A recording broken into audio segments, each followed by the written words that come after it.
Hey, what's up, everyone? Welcome to another episode of Plákata Nation. And I'm here joined by the one and only mi primo directamente from the Bronx. Primo, what's going on? What's going on, Carlos? Super excited, man. We had a home run derby yesterday, Carlos. It That, was freaking amazing. yeah, that was pretty cool, man. That was absolutely awesome. Our very own Jesus Ortiz is actually on site and really enjoying and having a good time. And Rod, it was a lot of fun to watch. Home, I'm telling you, over the last few years, they say, oh, this is a pretty good watch. But for me, it has always been an entertaining event, and it was awesome this year. Same idea. It did not disappoint. It's one of my favorite things, the All Star break, because a lot of people think about the All Star game as being more exhibition. These guys really go at it during the home run derby, man. It matters. Yeah, man, they do. They do. And like I was like looking at and you know me, I look at us, I look at our people, I look at the Dominicans there, and you just see how they rally around each other when it comes to this event and how serious they take it, you know. And even the non-Dominican people, the American players, like it's a fun event. And I'm gonna take it a step further, Carlos. For a very long time, I to me my favorite All Star event weekend was the NBA. It was always fun with the dunk contest and 3 point. I actually think MLB has passed it. It surpassed it. I think the home run derby has become once again, because I feel like in the 90s it was that too, but then it kind of lost steam for some reason. Don't know why. But I feel like I want to say the last like 5 years, the home run derby has taken this new life. I don't know if it's because of the new rules and stuff or whatever, but there's something about it. There's something charming about it, and there's something so cool about it to see these massive individuals. And I mean massive, like you got you got freaking O'Neal Cruz and you got James Wood. Like James Wood, I saw him yesterday, and I'm not even there in person. I watched it on the TV. I'm like, this is a rookie. This is a kid, and he's like massive. He's Aaron Judge right now. So I'm like, are you gonna continue to grow, bro? Like it's incredible what this home run derby event has become. And this is one event, but it like for one night, it takes control of everything, and everybody's watching, and everybody's in awe of these monster blasts, Carlos. Like it's incredible, man. Like I was watching yesterday with just smiling from ear to ear with pride, and you hear the play by play guys, saying all these wonderful things about these players. Eddie Perez, shout out to Eddie Perez yesterday. Eddie Perez had me on the floor when he's like, "I vi en la Altagracia," when O'Neal Cruz hit that bomb out of the stadium. Man, that was an event, man. It was a party. It literally was a party. Oh, that one shot in particular, just absolutely record breaking. We're talking about Yeah. or the longest home run ever recorded. Of course, this wasn't a home run derby. 113 feet. You're absolutely out of your mind. All right, easy.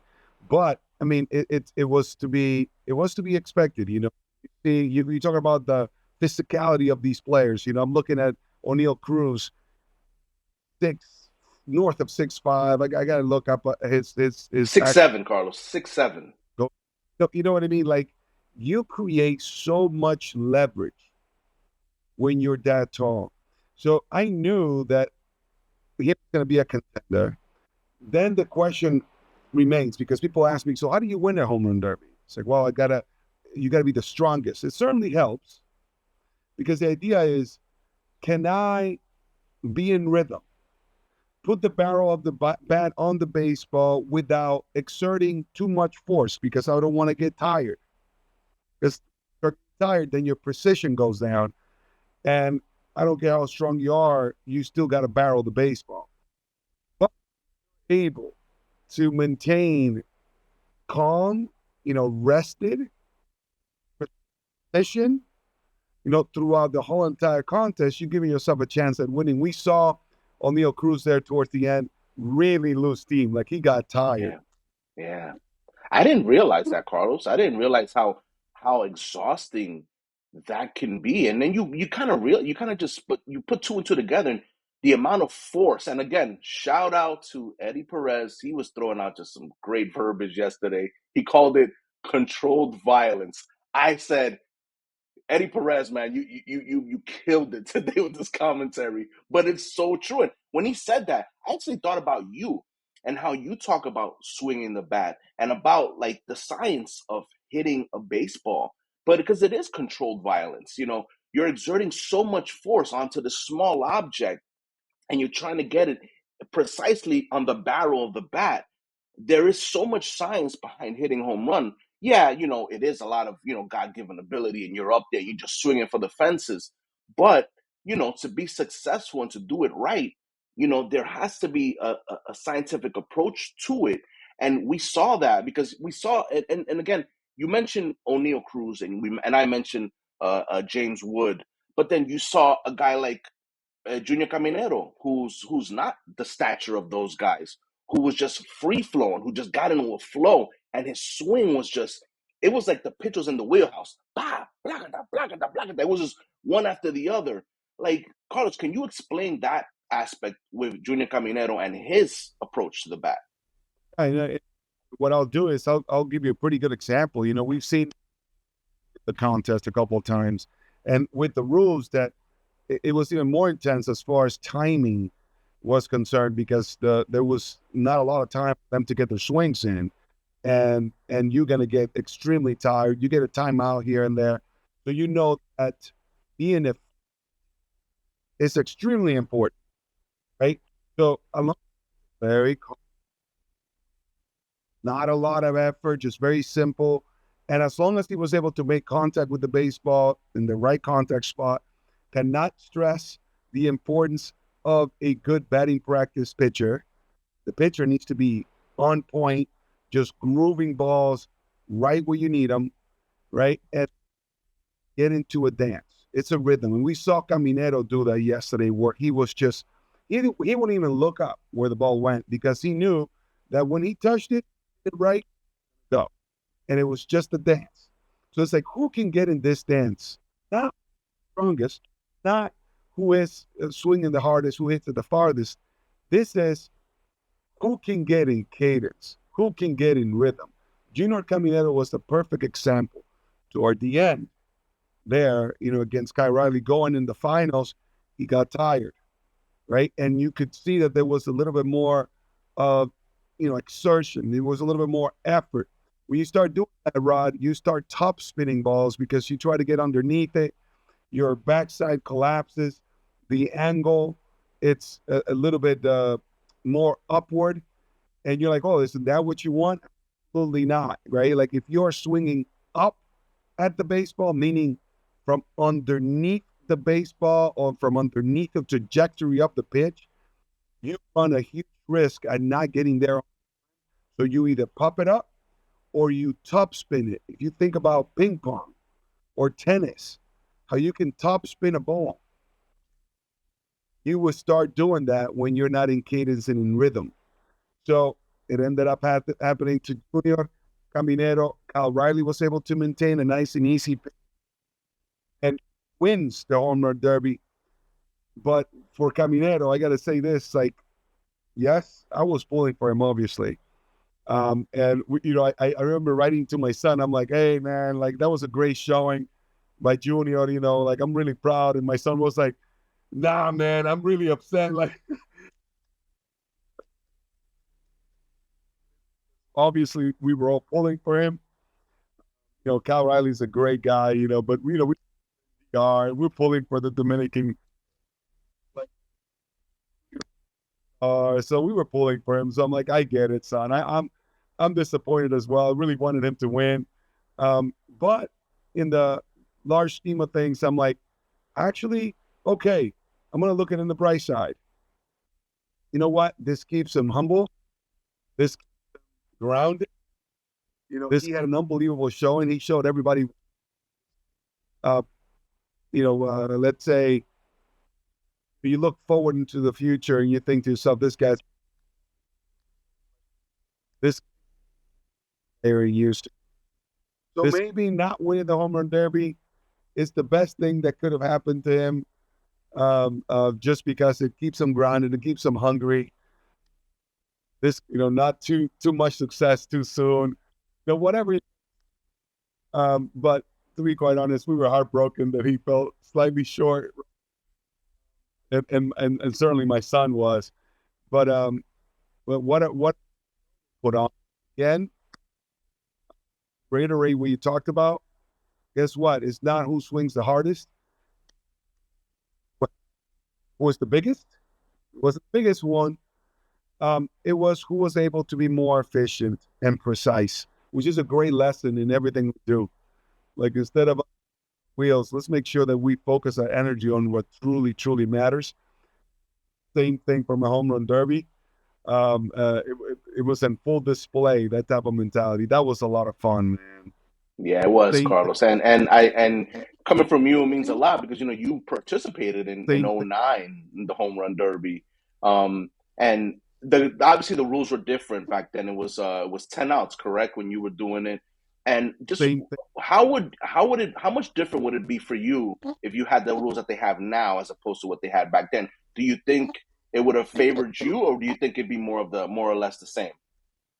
Yeah, I would say it would have. I would have prepared a lot better, right? So I would say I would have fared better today, just because I get my batting practice pitcher. I would pull the ball, because I don't know if you remember, I tried to go the other way because ready for the home run derby. So what I try to do is like, look, do what you do in batting practice. And it was almost more of a sure bet for me to hit a home run the other way, opposite than it would have been on the pull side. Now, that's not traditional, but when I got into batting practice that day, Rod, I tried to pull the ball for home runs. And what I ended up doing was hitting top spinners, the ones that I'm talking. Then it would. You cannot go into this home run derby doing something that you're not used to doing. Then it would you get some on the board. That's what I did. I got some home runs going the other way because that's what I do in batting practice. To do it all over again, I would pull my home runs, and I would get my pitcher to throw me inside pitches, and I would get my barrel in line with the pitch, trying to get some backspin. So strategy would have been so much different than it was when I was derby. But I got to say that was one of the funnest things I did in my baseball career. Albert Pujols eliminated me. There was kind of funny. There was a home run that he hit to eliminate me, where a fan reached over and caught it and counted it for Albert Pujols, and I stayed. But we were in St. Louis, so I'm like, bro, just let it go. Like, fine. No one went to replay. We didn't have it back in the day. Replayed. We saw Junior Caminero get a home run stolen from him yesterday. I believe it was given back to him because the in the inside the field jumped and made an unbelievable catch. But I would have done everything differently. I had to kind of go on the fly, and it didn't serve me well. I was a late entry into the home run, and I would have definitely had a different strategy. Low effort, getting cadence, get the right pitches, and backspin balls out of the park with the least amount of effort possible. That would have been my strategy. You got me going, Rod. Like, I want to do it now. I mean, And we need to find one somewhere where you can participate and do it. You know what I mean? I mean, let's we gotta reach out to the teams you play for. Maybe they have an old timers home run derby. We could put you in it. You know what I'm saying? I think you need to have your redemption era when it comes to the home run derby. this thing, it's called Home Run Derby X. It's out there. And I would matter of just lining up schedules, and I'm gonna get another shot at going Plákata on a national stage, and I know that's gonna happen. I was sitting with my son yesterday. We were out there practicing, and we went to one of the academies here, and we were hitting outside, and I was pleasantly, surprised. I shouldn't say surprised. Think I let's just say I had a good time, and I'm like, wow, you know what? I'm still hitting this ball pretty hard Oh, the kid still got it. The kid still has it. because I like lift and stuff. I'm getting a little bit bigger, so I'm like not as loose as I used to be. But I'm like, okay, maybe a little bit more flexibility, and I'll be able to participate in the home run sooner rather than later. So that's still in the book. Let's make it happen. Uh, Carlos, I want to go back to the home run derby yesterday. You were talking about precision and throwing the ball. And I want to obviously give flowers to the winner, Cal Raleigh, who's had a phenomenal year so far, and he continued on yesterday, winning the home run derby. His strategy was really cool and different because, as they made aware in Derby, his father was throwing to him, but then his brother was the catcher. Carlos, do you think there's like an advantage there where you have obviously your dad throwing at you, you have your brother behind the plate? It's almost like you're getting guidance from in front and from behind. Do you think that's a strategy you're going to see more players take going forward, where they have their personal catcher? And obviously, we've seen that people have their own BP pitcher, but I never seen the personal catcher thing. Is that something you think might, take on now because of the results from yesterday? absolutely. You want to bring your own team. Make sure that everybody is on the same page. And if bringing your catcher, in that case, your own brother behind the plate, talk, low it, low it, or whatever it is, take a deep breath, like breathe. And I sometimes kind of get a little worried when I see like a family member pitching to the guys, because they don't usually do that.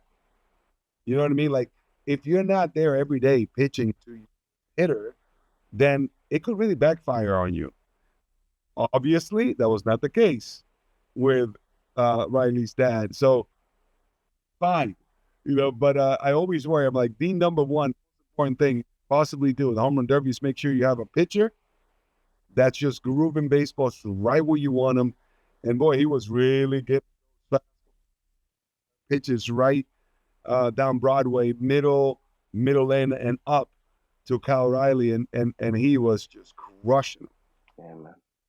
Yeah, I mean, and then I mean, who knows better to throw and where to throw at you than the person that's been throwing baseballs at you your entire life? Who the reason you're in the major leagues is because this guy took you to a baseball field, or took you to the backyard, and just been throwing balls at you. Here, swing, swing, swing. So his dad wouldn't know his personal wheelhouse, and man, he was just putting it into the zone, into the zone, into the zone, and Cal, how he's been doing all year, he's just been putting barrels on it and just been smacking them out the park, man. That was pretty cool, man. Just Yeah, man. It was a moment. It was a moment. And you and I were both fathers, so it's so cool to see that moment where you see a dad there, and then you see the dad with the two sons. It was a shared moment, and I know that for Kyle Riley, that must be that's one of the this he's had an unbelievable year so far. Potential MVP this year. And to have that where you win the home run derby, and then on top of that, you're the first Mariner to do it since Ken Griffey Jr., who happens to be in attendance, and you're doing that with your dad and your younger brother. I mean, that you can't have a better night than that, man. That's up there, I imagine. a great guy. All the teammates go down. He's so like cool, calm, and collected, so unstated. Like everything about him is just he's an easy one to pull for, and I love to see it. It's almost those guys. They deserve the success that he certainly deserves the success that he has been able to enjoy thus far this season. 38 home runs at the break. That's the most by any catcher in the history of baseball. Barry Bonds has hit one more, 39 at the break. That's ridiculous, man. That So is as wild. performance here. So congratulations to Riley, and wishing him continued success And moving forward to the All-Star game, Ooh. now, like the National League, and let's talk about their starters. So, our American League starter is Tariq Skubal, and the National League starter is Paul Skeens. This is pretty interesting because if you look at the numbers, when you look at their ERAs, are very minuscule. You got Tariq in the low twos. You have also Paul Skeens almost in the ones. I think 0.01 for Paul Skeens. Yes. However, you look at their records and they are lopsided, right? Like you see Tariq Skubal with like a 7-3 record 10 and and 3. 10 and 3. 10-3 record. And then Paul Skeens with a very 4 and 8 for Paul Skeens.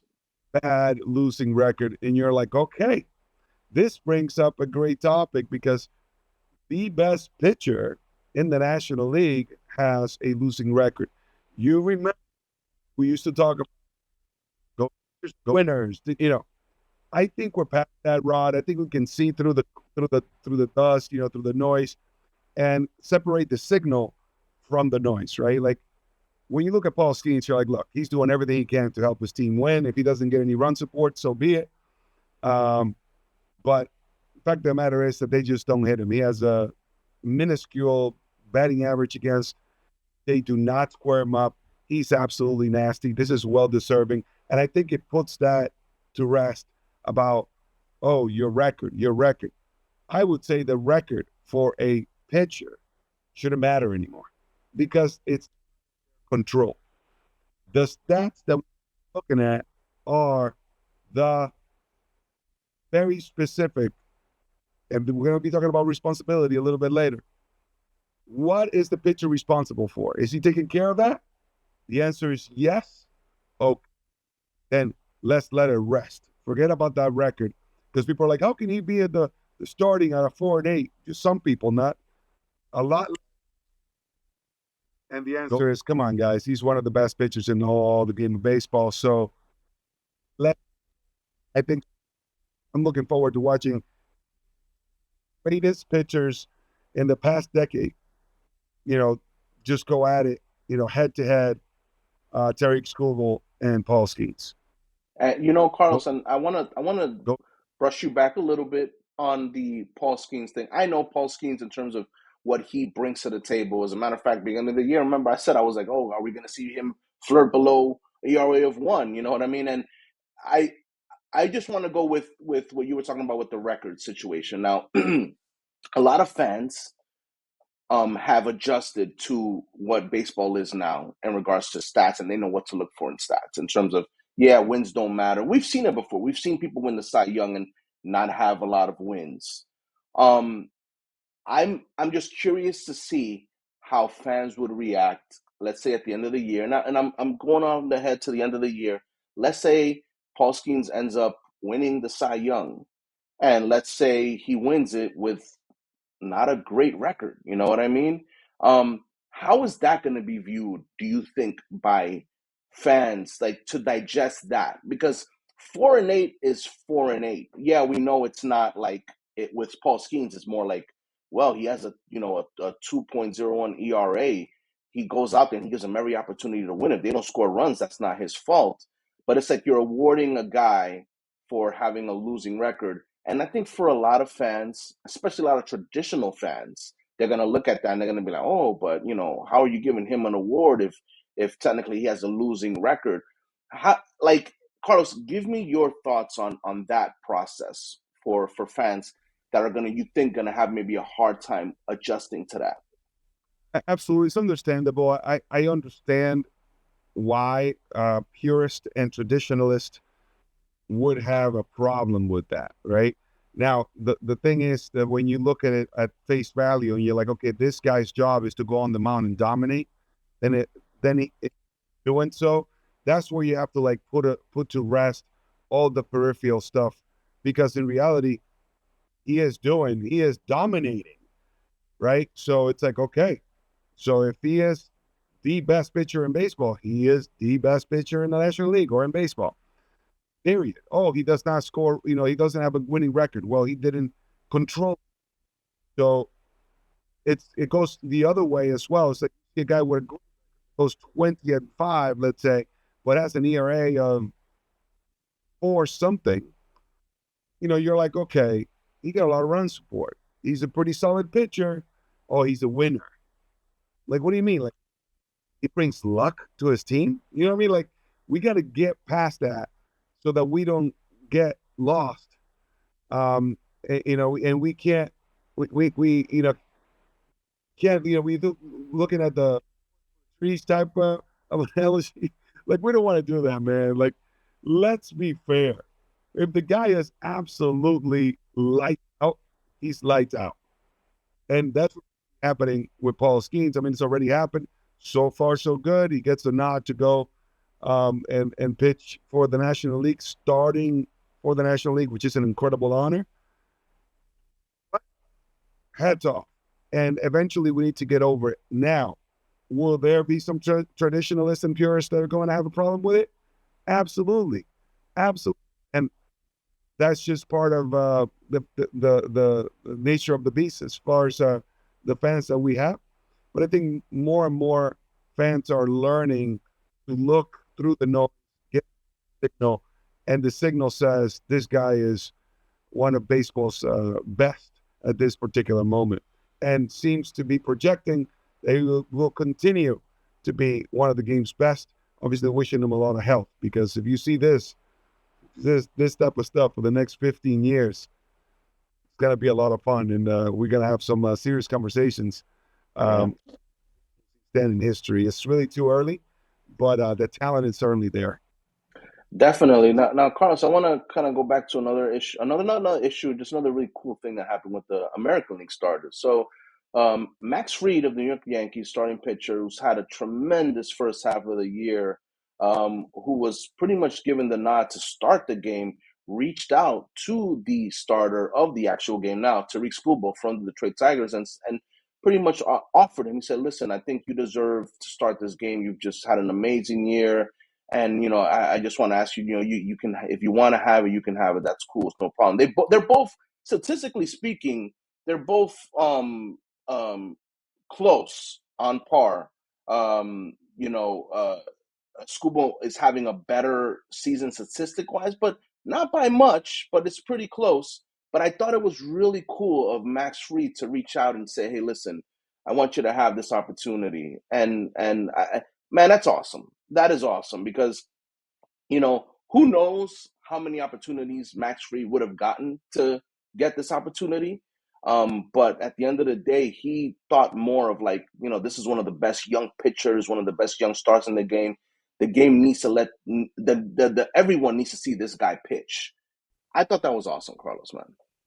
Class act move, very classy by Fried. I mean, we need to understand that the Yankees were in the series. You have Aaron Boone. He is the manager for the American League. And Fried, he's like, look, I do not want to get the nod if I feel that Craig Skubal deserves it more. But the beautiful thing is that when Fried calls Skubal, Skubal is reluctant. Skubal wants to give it up and give it to Fried. How cool is that? Wow. He says, you know what? No way. I'm not doing that. You are the one. And finally, Skubal goes, all right, yeah, that'd be cool if I not. And Aaron Boone gives him a call, and of course he's starting. But it just tells you, man, these guys are good guys. These guys are betters, but like they have. That's why it's so fun to root for these guys, because they are very intense during competition, but you got good hearts, and they understand that honor. Like you compete, but there's this like honor that you do never sacrifice in competition, right? And perfect example. I thought it was and that interaction was a lot of fun to hear about. But these guys' character, they're not only all stars on the field, but their characters are also superior and, let's say, of great value. And that whole entire anecdote was a perfect example of amazing pitchers, but even better guys having an interaction. That was absolutely amazing and awesome. Great example. Talking about these great athletes being models to follow, great role models. I'm pretty comfortable saying that those two, yeah, it's all right if your kids look up to him. Max Fried, those great high type of guys. Definitely. Now, I want to quickly transition. It's going to be within the same team of the Detroit Tigers. Carlos, the Detroit Tigers have 4 starters in the All-Star game. If you would have told me at the beginning of the year, yeah, the Tigers are going to have 4 stars in the All-Star game, I'd be like, you are a bold-faced liar. That is not happening. Who's going to be that? Okay, I'll give you Scuba. I'll give you that. But who else? Yeah. Carlos, we got Javi Baez. We have Gleyber Torres, Riley Green, and Tariq Skubal. Carlos, you see this team. You follow this team. You do commentary for this team. Give me your thoughts on what has happened with the Tigers this year and these 4 All Stars. His thing is that these are 4 All Stars, but they're all 4 held by right, like, and outside of Tariq Skubal, and he's a man on his own island, man. He's unbelievable. He's great. But he himself will tell you that having his teammates like rally behind him and the environment that he's at, it's conducive to success. The same thing with Riley Green. You're like, okay, is Riley Green one of the best stars in all Major League Baseball? You're like, well, maybe not. Maybe he won't be that all-star.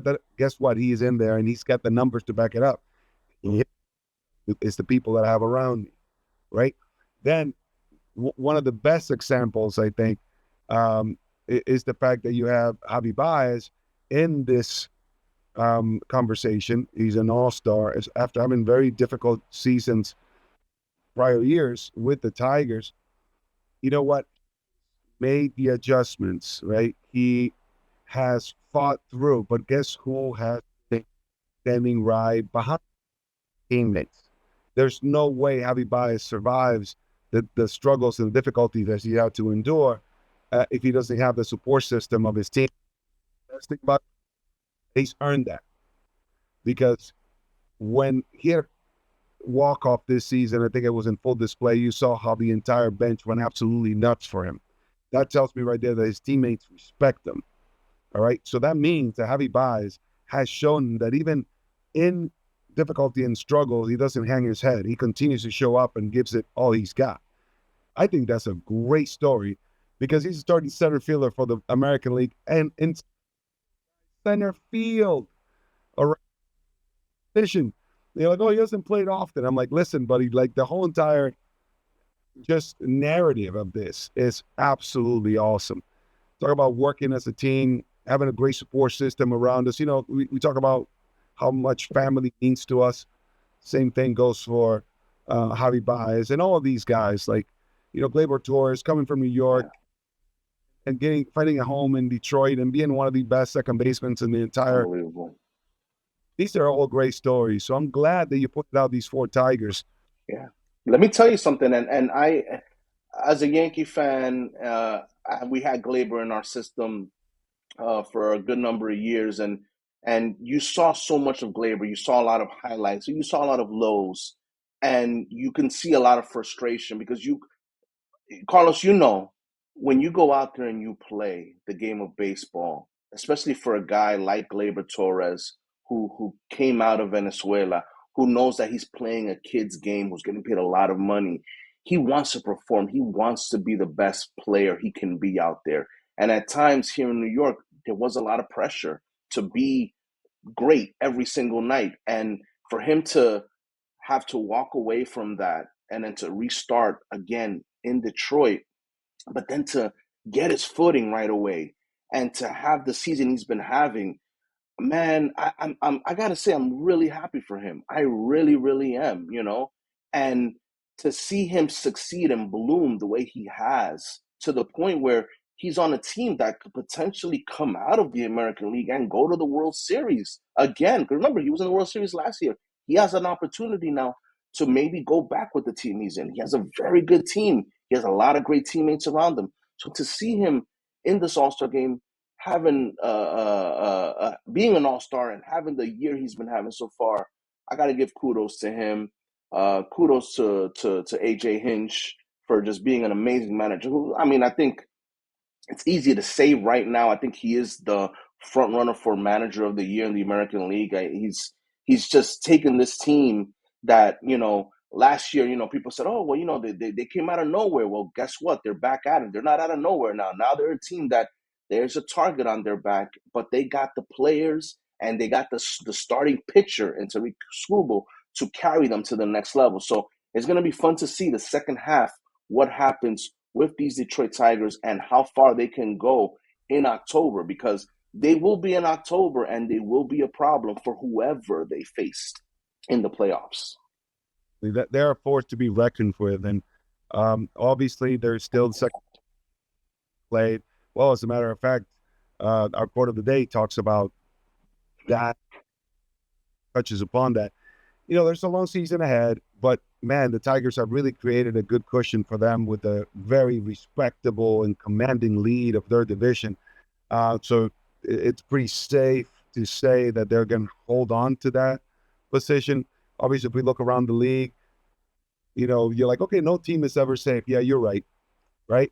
And that is like a narrative, like that second half of the season, or once you get going. And this is why we wanted to bring this topic forward, is because we have a quote of the day that talks about the fact that we're born twice. Please, Rod, let's go right to it, and let's utilize this, utilize the vehicle of baseball to deliver this message, importance of responsibility.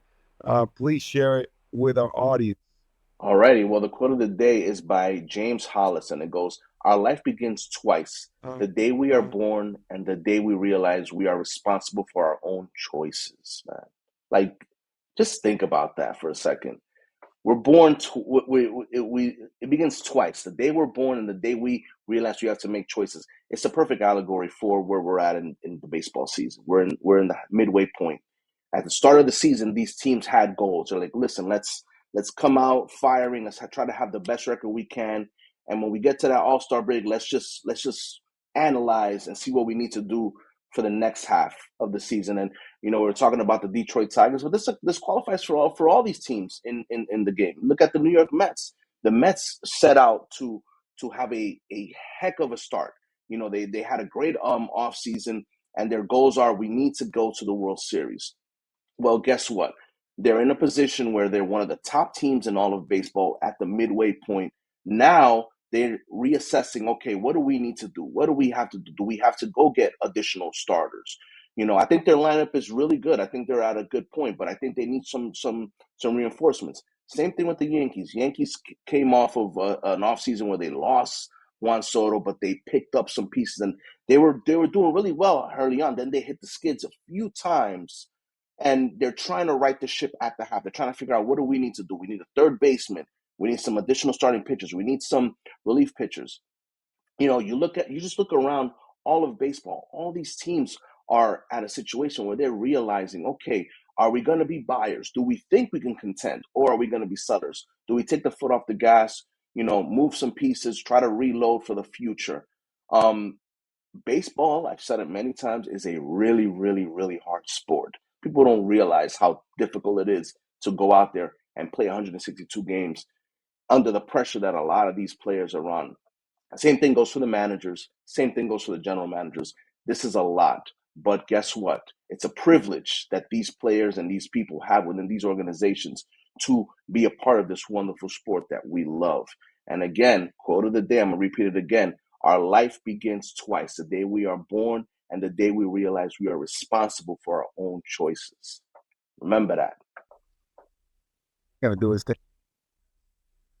We're not right. And this is the idea of Plákata Nation. It's like, hey, through baseball, through the vehicle of baseball, and our love for the game, we want to share these insights, these empowering tools so you can go out there and have a great week and absolutely crush it, right? So this second half of the season, think about your own life. Like, okay, if you could have control over your own day, then that's great news, And in case when we talk about the rebirth, when you realize that, it's like, wait a second, I have control over what happens in this season of my life, right? For baseball, it's the second half. For you, Mike, you know, after recovering from a difficult situation, it may be literally, hey, now I just turned 21. What are you going to do? Or I just waited. Or, it just getting through a threshold in your life. Guess what? Let's take control over our, be responsible for what we decide to do. And that way we can pretty much forge our future.